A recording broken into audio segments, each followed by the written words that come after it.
we've gone over the HUD, let's take a look at the scenes panel.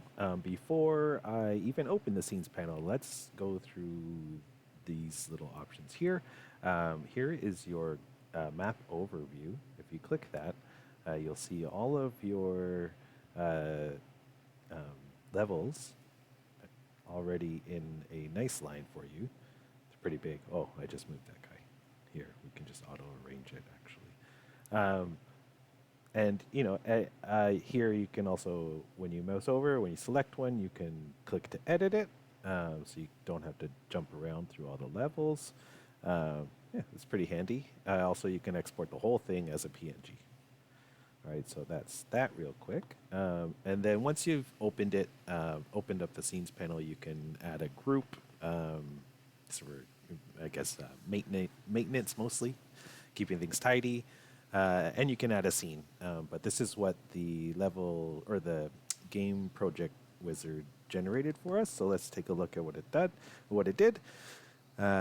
Here it's added my nice little intro screen. That's what I look like, kind of. I tried anyway. And then here's where, because we added two intro screens, here's where we can add whatever content we want. You can even drop an image in there. We'll go over that kind of stuff later.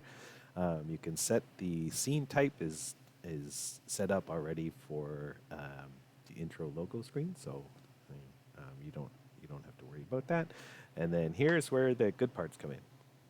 So as you can see, we already kind of briefly went over it in another video. Here, it didn't really generate a very good level. So this is just what the wizard. Oh, my computer's crawling at a halt right now. So here's what the procedural generation made for us, this level design, but we can tweak it as well.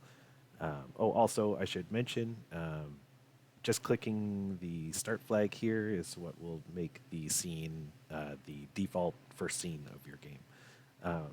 So here you can set all the settings. This one's a platformer level, so you'll have jump velocity. These are all also variables that have been baked into the engine. You can change the variables in the variables panel. I'll show you that in another video. I don't think there's really much you need to go over here. I mean, it's all pretty self-explanatory. This is your on-scene start. You can write scripts with no code. It's just drag and drop. So we'll go over that in another video as well.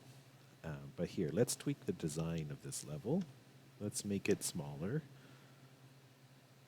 We'll leave it that. And here we can change the look and feel of the level. So let's say we want the ground to just be mud, and we'll leave the ground top as that. Platforms will make like this. Ladders we'll leave as ladders. Hazards we'll make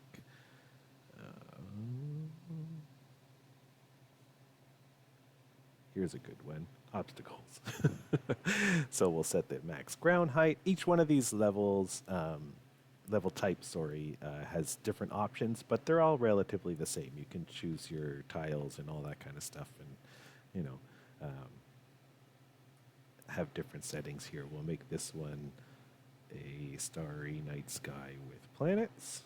We'll make those planets big, and will automatically generate the collisions and triggers for us, so we don't have to worry about that. Let's press the generate button. All right, so that's a little easier to zoom in on. All right, so here's what it came up with. Not too bad. All right, so that, I think, kind of wraps up the scenes panel.